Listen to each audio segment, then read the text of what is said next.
ಎಲ್ಲ ರೈತ ಬಾಂಧವರಿಗೂ Nataraja agri clinic ಮತ್ತು ಇನ್ಪುಟ್ಸ್ ವತಿಯಿಂದ ಹೃತ್ಪೂರ್ವಕವಾದ ಸ್ವಾಗತ. ಸೊ ಈ ದಿನ ಎಲ್ಲ ರೈತರಿಗೂ ಯಾವುದ್ರ ಬಗ್ಗೆ ಮಾಹಿತಿ ಕೊಡ್ತಾ ಇದ್ದೀನಿ ಅಂತಂದ್ರೆ, ಸೊ ರೈತರಿಗೆ ಯಾವ ಕಾರಣಕ್ಕೋಸ್ಕರ ಜೀವ ವಿಮೆ ಅಂತಕ್ಕಂಥದ್ದು ಭಾರಿ ಉಪಯುಕ್ತ, ಮತ್ತೆ ಇತ್ತೀಚಿನ ದಿನಗಳಲ್ಲಿ ಅದ್ರ ಬಗ್ಗೆ ರೈತರಿಗೆ ಯಾವ ಕಾರಣಕ್ಕೋಸ್ಕರ ಮುಂಜಾಗ್ರತಾ ಕ್ರಮಗಳನ್ನ ಅನುಸರಿಸಬೇಕು, ಅದ್ರ ಬಗ್ಗೆ ಇಂಟ್ರೆಸ್ಟ್ ಅನ್ನ ತೋರಿಸ್ಬೇಕು ಅನ್ನೋದ್ರ ಬಗ್ಗೆ ಮಾಹಿತಿ ಕೊಡ್ತಾ ಇದ್ದೀನಿ. ಸೊ ನಾವೆಲ್ಲ ನೋಡ್ತಾ ಇದೀವಿ, ಪ್ರತಿ ವರ್ಷ ಇರ್ಬೋದು, ಪ್ರತಿದಿನ ನಾವು ನ್ಯೂಸ್ ಚಾನಲ್ ಹಾಕಿದ್ವು ಅಂತಂದ್ರೆ ಸೊ ರೈತರುಗಳಲ್ಲಿ ಬರ್ತಕ್ಕಂಥ ತುಂಬಾ ಅವಘಡಗಳು ಜಾಸ್ತಿ ಇರ್ತವೆ. ಸೊ ಎಲೆಕ್ಟ್ರಿಕ್ ಶಾಕ್ ಇಂದ ಇರ್ಬೋದು, ಅಥವಾ ವಾಹನಗಳನ್ನ ಓಡಾಡಿಸುವಾಗ ಅಪಘಾತಗಳನ್ನ ಆಗದೇ ಇರ್ಬೋದು, ಅಥವಾ ಕೆಲವೊಂದು ಸಂದರ್ಭದಲ್ಲಿ ಇತ್ತೀಚಿನ ದಿನಗಳಲ್ಲಿ ನೋಡ್ತಾ ಇದೀವಿ ಸೊ ವಯಸ್ಸಿನ ಮಿತಿ ಇಲ್ಲದೆ ಬರ್ತಕ್ಕಂತಹ ಕಾಯಿಲೆಗಳ ಸಂಖ್ಯೆ ಇರ್ಬೋದು. ಸೊ ಇಲ್ಲಿ ನಾನು ಈ ವಿಚಾರನ ಏನಕ್ಕೆ ಎಲ್ಲಾ ರೈತರಿಗೂ ಹೇಳ್ತಾ ಇದ್ದೀನಿ ಅಂತಂದ್ರೆ, ಒಂದು ಉದಾಹರಣೆನ ಹೇಳೋದಕ್ಕೆ ಇಷ್ಟಪಡ್ತೀನಿ ಈ ಸಂದರ್ಭದಲ್ಲಿ. ಸೊ ನಾವು ಇತ್ತೀಚೆಗೆ ಮೊನ್ನೆ ನಾವು ಬೆಂಗಳೂರಲ್ಲಿ ಒಂದು ಖಾಸಗಿ ಆಸ್ಪತ್ರೆಗೆ ಭೇಟಿ ನೀಡಿದ್ದು ನಮ್ಮ ಸ್ನೇಹಿತರನ್ನ ನೋಡೋದಕ್ಕೆ ಅಂತಂತ. ಆ ಸಂದರ್ಭದಲ್ಲಿ ಒಬ್ಬ ರೈತ ಕುಟುಂಬದಿಂದ ಬಂದಿದ್ರು, ಆ ಆಸ್ಪತ್ರೆಗೆ ಅಡ್ಮಿಟ್ ಆಗಿದ್ರು. ಸೊ ಅಲ್ಲಿ ಏನು ಅಂತಂತ ವಿಚಾರಣೆ ಮಾಡಿದಾಗ ಆ ರೈತಂದು ಪೂರ್ತಿ ಎಲ್ಲದನ್ನು ಹೇಳಿದ್ರು. ಸೊ ಇಂಥ ಸಂದರ್ಭದಲ್ಲಿ ಆ ರೈತರಿಗೆ ಆ ಒಂದು ಸರ್ಜರಿಗೆ ಅಂತಂತ ಖಾಸಗಿ ಆಸ್ಪತ್ರೆಯವರು ಸುಮಾರು 6 ರಿಂದ 7 ಲಕ್ಷ ರೂಪಾಯಿ ಖರ್ಚಾಗುತ್ತೆ ಅಂತಂತ ಹೇಳಿದ್ರು. ಸೊ ಇಂಥ ಸಂದರ್ಭದಲ್ಲಿ ನಾನು ಮಾತಾಡ್ತಾ ಇರುವಾಗ, ಸೊ ಯಾವ್ದಾದ್ರು ನಿಮಗೆ ಜೀವ ವಿಮೆ ಇದೆ ಮಾಡಿಸಿದ್ರೆ ಸರ್, ಅದ್ರ ಬಗ್ಗೆ ಏನು ನಮಗೆ ಗೊತ್ತಿಲ್ಲ, ಅನುಭವ ಇಲ್ಲ ಅಂತ ಒಂದು ಮಾತು ನಮಗೆ ಆ ವ್ಯಕ್ತಿಯಿಂದ ಕೇಳಲ್ಪಡ್ತು. ಸರ್ ನಾವು ನೋಡ್ತಾ ಇದೀವಿ, ಸೊ ಸರ್ಕಾರದಿಂದ ಸಾಕಷ್ಟು ನಮಗೆ ಸೌಲಭ್ಯಗಳು ಬಂದಿದ್ದಾವೆ. ಯಶಸ್ವಿನಿ ಅಂತಕ್ಕಂತಹ ಒಂದು ವಿಮೆ ಇರ್ಬೋದು. ಸೊ ಅದ್ರ ಜೊತೆನಲ್ಲಿ ಸಾಕಷ್ಟು ರೀತಿಯ ಕಂಪನಿಗಳು ಕೂಡ ನಮಗೆ ಜೀವ ವಿಮೆಯನ್ನ ಕೊಡ್ತಾ ಇದ್ದಾವೆ. ಸೊ ಇದರ ಬಗ್ಗೆ ನಾವು ಹತ್ತಿರದಲ್ಲಿರ್ತಕ್ಕಂತಹ ಬ್ಯಾಂಕ್ಗಳು, ರಾಷ್ಟ್ರೀಕೃತ ಬ್ಯಾಂಕ್ಗಳು ಇರ್ಬೋದು, ಅಥವಾ ನಮ್ಮ ಹಳ್ಳಿನಲ್ಲಿರ್ತಕ್ಕಂಥ ಯಾವ್ದಾದ್ರು ವಿದ್ಯಾವಂತರನ್ನ ನಾವು ಭೇಟಿ ಮಾಡಿದಾಗ ಸೊ ಜೀವ ವಿಮೆಯ ಬಗ್ಗೆ ಭಾರಿ ಸಾಕಷ್ಟು ನಮಗೆ ಮಾಹಿತಿಗಳನ್ನ ನೀಡ್ತಕ್ಕಂಥದ್ದು ಇದೆ. ಮತ್ತೆ ಎರಡನೇದು, ಇತ್ತೀಚಿನ ದಿನಗಳಲ್ಲಿ ನೋಡ್ತಾ ಇದೀವಿ, ಸೊ ನಮ್ಮ ಕೈಗೆ ನಿಲುಕುವಷ್ಟು ದರದಲ್ಲಿ ನಮಗೆ ಜೀವ ವಿಮೆ ಪಾಲಿಸಿಗಳು ಸಿಗ್ತಾ ಇದ್ದಾವೆ. ಇಂತಹ ಸಂದರ್ಭದಲ್ಲಿ ಏನಕ್ಕೆ ಇದು ಇಂಪಾರ್ಟೆಂಟ್ ಆಗುತ್ತೆ ಅಂತ ಹೇಳ್ತೀವಿ. ಒಂದು ರೈತ ಕುಟುಂಬ ಜಮೀನಿನಲ್ಲಿ ದುಡಿದು ವಾರ್ಷಿಕವಾಗಿ ಅವನ ಆದಾಯ ಮಾಡಿ ಅವನ ಖರ್ಚು ವೆಚ್ಚಗಳನ್ನ ಕಳೆದು ಒಂದು 2 ರಿಂದ 3 ಲಕ್ಷ ರೂಪಾಯಿ ಉಳಿಸ್ತಾ ಇದ್ದಾನೆ ಅಂತಂದ್ರೆ ಅವನು ತುಂಬಾ ಶ್ರಮವನ್ನ ಪಡ್ಬೇಕಾಗುತ್ತೆ.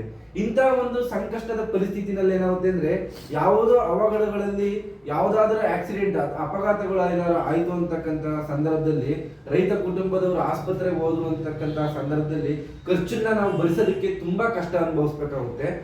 ಅಲ್ಲದೆ ಎಷ್ಟೋ ಉದಾಹರಣೆಗಳನ್ನ ನೋಡಿದ್ವಿ, ಕೆಲವೊಂದು ಕಾಯಿಲೆಗಳು ಬಂದಂತಹ ಸಂದರ್ಭದಲ್ಲಿ ಖರ್ಚನ್ನ ಮಾಡಕ್ಕಾಗದೆ ಸಾವನ್ನಪ್ಪಿರ್ತಕ್ಕಂತಹ ಪರಿಸ್ಥಿತಿಗಳನ್ನು ನಾವು ನೋಡಿರ್ತಕ್ಕಂಥದ್ದು ತುಂಬಾ ಇದೆ. ಇಂತಹ ಸಂದರ್ಭದಲ್ಲಿ ತಮ್ಮ ಕುಟುಂಬಕ್ಕೆ ತಮ್ಮಿಂದ ಲಾಸ್ ಆಗೋದ್ರ ಜೊತೆಗೆ ತಮ್ಮ ಮಕ್ಕಳ ವಿದ್ಯಾಭ್ಯಾಸಕ್ಕೂ ಆಗ್ತಕ್ಕಂತಹ ತೊಂದರೆಗಳು ಜಾಸ್ತಿ ಆಗ್ತಾ ಇರುತ್ತೆ. ಇಂತಹ ಸಂದರ್ಭದಲ್ಲಿ ಎಲ್ಲ ರೈತ ಕುಟುಂಬ ವರ್ಗದವರು ನಾವು ನೋಡ್ತಾ ಇರ್ತೀವಿ, ಯಾವುದೇ ಹಳ್ಳಿಗೆ ಹೋದ್ರು ಕೂಡ ಒಳ್ಳೊಳ್ಳೆ ಕಾರುಗಳನ್ನ ತಗೊಂಡಿರ್ತಾರೆ, ದೊಡ್ಡ ದೊಡ್ಡ ಮನೆಗಳನ್ನ ಕಟ್ಟಿರ್ತಾರೆ. ಆದ್ರೆ ಇನ್ಶೂರೆನ್ಸ್ ಏನಾದ್ರು ಜೀವ ವಿಮಾ ಪಾಲಿಸಿಗಳು ಇದಾವೆ ಅಂತ ಕೇಳಿದ್ರೆ ಯಾರು ಕೂಡ ರೈತರುಗಳು ಅದ್ರ ಬಗ್ಗೆ ಒಂದು ಚಿಂತನೆಯನ್ನ ಮಾಡಿರಲ್ಲ.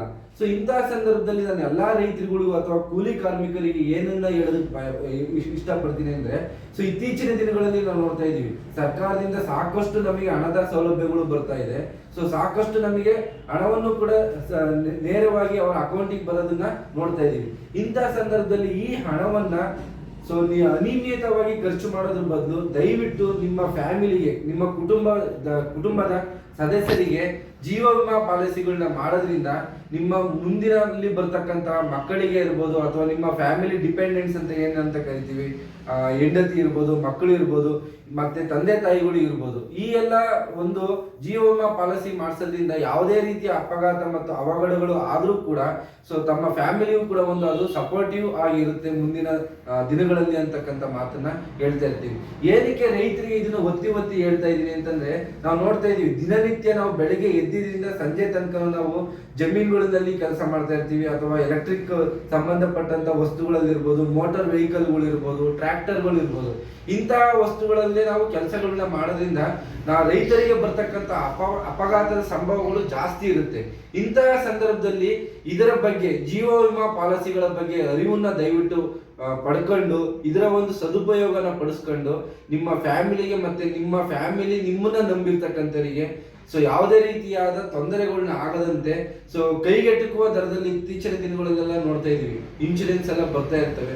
ಇದರ ಬಗ್ಗೆ ಮಾಹಿತಿಯನ್ನ ಪಡ್ಕೊಂಡು ದಯವಿಟ್ಟು ಎಲ್ಲಾ ರೈತರುಗಳು ಕೂಡ ಅನಾವಶ್ಯಕವಾಗಿ ಹಣವನ್ನು ವ್ಯರ್ಥ ಮಾಡೋದ್ರ ಬದಲಾಗಿ ತಮ್ಮ ಕುಟುಂಬಸ್ಥರಿಗೆ ಜೀವ ವಿಮಾ ಪಾಲಿಸಿಗಳನ್ನ ಮಾಡಿಸೋದ್ರಿಂದ ಸೊ ಯಾವುದೇ ಒಂದು ಸಂದರ್ಭದಲ್ಲಿಯೂ ಕೂಡ ಇದು ಉಪಯೋಗ ಆಗುತ್ತೆ. ಮತ್ತೆ ನಿಮ್ಮ ಮಕ್ಕಳುಗಳನ್ನು ಕೂಡ ಸೊ ಉತ್ತಮ ರೀತಿಯಲ್ಲಿ ವಿದ್ಯಾಭ್ಯಾಸವನ್ನು ಕೊಡಿಸ್ಬೋದು ಅನ್ನೋ ಒಂದು ಮಾತನ್ನ ಈ ಸಂದರ್ಭದಲ್ಲಿ ಹೇಳೋದಕ್ಕೆ ಇಷ್ಟಪಡ್ತೀನಿ. ನಮಸ್ಕಾರ.